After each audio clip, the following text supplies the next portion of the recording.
மதுரை வண்டியூர் வீரராகவ பெருமாள் கோவில் முன்பு திமுக இளைஞரணி செயலாளர் உதயநிதி ஸ்டாலின் மதுரை கிழக்கு தொகுதி வேட்பாளர் அமைச்சர் மூர்த்திக்கு ஆதரவாக பிரச்சாரத்தில் ஈடுபடும் போது தொகுதி மறுவரையறை சட்டத்திற்கு எதிர்ப்பு தெரிவித்து அதன் மசோதா நகலை எரித்தார்.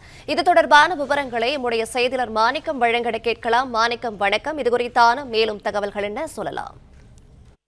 தொகுதி மறுசீரமைப்பு சட்டத்திருத்த மசோதா இன்று தாக்கல் செய்யப்படக்கூடிய நிலையில் திமுக அதற்கு கடுமையான எதிர்ப்பு தெரிவித்திருக்கிறார்கள். தமிழ்நாடு உள்ளிட்ட தென் மாநிலங்களுடைய பிரதிநிதித்துவத்தை குறைக்கக்கூடிய வகையில் இந்த சட்ட மசோதா இருப்பதாக குற்றம் சாட்டக்கூடிய நிலையில் திமுக சார்பில் இன்று தமிழ்நாடு முழுவதும் அனைத்து மாவட்டங்களிலும் கருப்பு கொடி ஏந்தி போராட்டம் நடத்தப்பட்டு வருகிறது.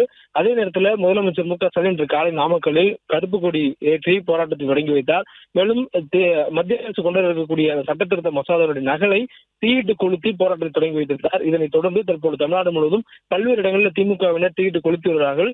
துணை முதலமைச்சர் உதயநிதி ஸ்டாலின் அவர்களும் பிரச்சாரத்தில் ஈடுபட்டிருக்கக்கூடிய நேரத்தில் கருப்பு உடை அணிந்து பரப்புரையில் ஈடுபட்டு வருகிறார். மேலும் இந்த வரையின் மூலமாக தமிழகத்தில் பாதிப்புகளையும் பரப்புரையில் சொல்லிடக்கூடிய நிலையில் அந்த போராட்டத்தினுடைய ஒரு அங்கமாக சட்ட மசோதா நகலை தீயிட்டு கொளுத்திருக்கிறார். இதன் மதுரையினுடைய திமுக வேட்பாளர்கள் மதுரையினுடைய திமுக வேட்பாளர்களுடைய அமைச்சர் மூர்த்தி, தளபதி உள்ளிட்டவர்களும் துணை முதலமைச்சர் உதயநிதி ஸ்டாலினுடன் இடம்பெற்றிருக்கிறார்கள். தொடர்ந்து அவர்கள் இந்த சட்ட மசோதா நகலினை தீயிட்டு கொளுத்தி அதற்கு எதிரான முழக்கங்களை எழுப்பியிருக்கிறார்கள். மேலும் தமிழ்நாடு தொடர்ந்து போராடும், தமிழ்நாடு வெல்லும் என்ற முழக்கத்தையும் இந்த போராட்டத்தின் அங்கமாக எழுப்பியிருக்கின்றனர்.